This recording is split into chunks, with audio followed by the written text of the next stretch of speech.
Look, okay, I know. I promise to load more often. This is KJ's channel. All right, guys. So, yeah, it's been a crazy couple of weeks.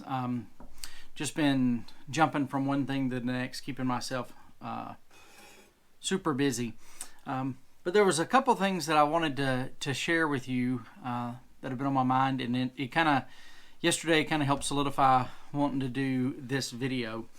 Over the past year or two, I've had several people ask about trusting the Bible, asking questions about if it's accurate, which translation is the best translation, several of those questions. Yesterday, we had a visitor at church, and after church was over, he asked me if I had a Septuagint. I've taken you guys through my Bible collection, and one thing I don't have is a Septuagint. If you don't know, the Septuagint is a Greek translation of the Old Testament, would have been used during Jesus' time. And if you're a Greek reader who wanted to read the Old Testament, you would read the Septuagint. I don't have one in here, but one of the things that we were talking about when he asked about it is about knowing, what the Old Testament has and what's included and the canon of the New Testament. And there's a lot of discussion around that. So for a few years, I've been looking for a really good book. For the most part, I recommend A Case for Christ by Lee Strobel. He does pretty good at explaining some of that. However, if somebody wants to get really in depth, I have another book. So if they want to get really in depth, this is what I recommend: The Historical Reliability of the New Testament. As you can tell, most people say, nah, I'm good. This is, very, very in depth when it comes to things. I also have another book called Textual Criticism, Introduction to Textual Criticism, or Textual Criticism of the Bible. These are books that I like to read. They're very academic, and you really have to have an interest in it. That's not what most people want to know. They want to know simple answers to what was the time period between when Jesus ascended into heaven and the Gospels were written. What about the differences? If you read a King James Version and you read a NIV, there's differences in the way words are translated and different verses that are included or not included. And what does all that mean? Well, I finally have a book that I can recommend to you. It took me about a week to read it because I was so busy doing other things. But I highly, highly recommend Bill Mounce's new book, Why I Trust the Bible. The best way that I can describe this is it carries with it the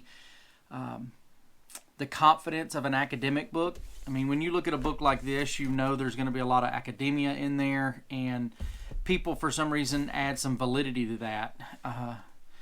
It carries that feel, but it's not a hard read. It's a very simple read, and quite honestly, I found it less intimidating trying to work your way through and making sure you understand what's being said. And then also, if you'll notice, there is quite the difference in thickness. But he deals with some of the most common questions that I get. What about the historical Jesus and the Gospels? What about contradictions in the Bible, where the Bible will say, for example, Jesus went up to Jerusalem or Jesus went down to Jerusalem? Little things like that. Or if the Bible says that there were 4 people at this place and another gospel says there were 2 people there. He does a good job dealing with those things. He also talks about the canon, why we have the books that we have. He talks about the critical analysis of the original texts. Whereas if you have 5 manuscripts that are really old and there's a slight variation between each one, he deals with all of that beautifully. I'm going to be very honest with you. I will probably buy a few copies of this in order to hand out to people who have questions about the Bible. The best book on the issue right now, if you are not wanting to dive in and get a master's degree on textual criticism or something like that. There's a lot of good resources out there if you wanted to get really deep. But if you just want to feel confident in knowing that the Bible that you are reading is good, then this is it. Very, very good book. By the way, I am teaching a series right now through Esther. That's our Sunday morning series right now. And I have switched up. I'm going to use the CSB for this series. Normally, as you know, my go-to is my New American Standard, made by Ben's Bibles, covered. Still my workhorse. I still do a lot of study out of it, but the actual reading and preaching I'm going to be doing from the CSB. So, there you have it. Go buy this book. Go buy it now. Read it. And if you wanted to go deeper, he offers a lot of resources that you can get deeper. By the way, if you didn't know, Bill Mounce teaches Greek, basics of biblical Greek. That's how I kind of got to know him to begin with. It was his materials that I've taken both of my Greek, all 4 of my Greek classes in, and very, very good. I think he helped translate some of the Bibles. Very, very trustworthy teacher.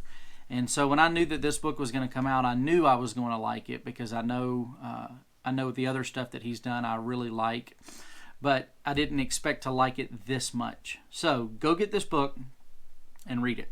It'll be good for you. We had some excitement this morning. Flash had gone to the doctor, and we got her microchipped for a feeder that we're getting sent to us. And she also needed some of her shots. Well, she was acting, kind of puny like they do after shots. She has never done shots well, so usually for about 2 days afterwards, she's just really lethargic and acts like she doesn't feel good. So anyway, she was kind of acting like that, and in order to help her get in and out of the house, we just left the screen doors open. And when we did that, I think a mouse got in.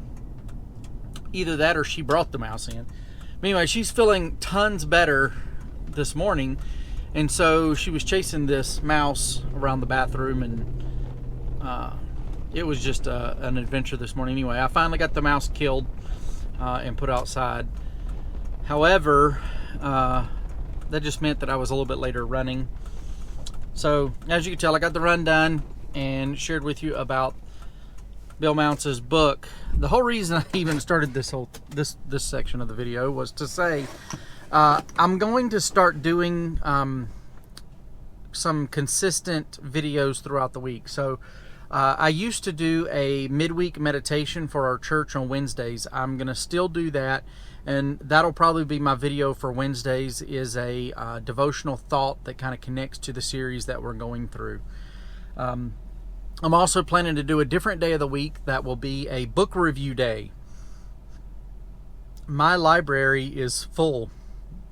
I've read a lot of books, and I'm going to go through and talk about some of my favorite books and books that I highly recommend that you read if you are interested in deepening your relationship with the Lord. So stay tuned. Hey, yeah, subscribe and do all that stuff so that you'll keep up to date on that. And then I'll probably do a daily journal day like I used to do. But I've found over this past couple of weeks, as I've been so busy and there's not been anything really interesting going on, that I kind of lose interest in sharing with you guys the same thing every day. I get up and I run and I read. And I know that's the point of this channel, is that the mundane is everyday life. But I feel bad for you guys. You're like, oh, KJ got another video, and it's the same thing. So I'm going to try and shake it up a little bit, just to maybe help you out, but also stimulate me to have more of an interest to create the videos each day. So with that, I'm done for today. Reading and Bible study is all that's left this afternoon. But I will see you guys tomorrow.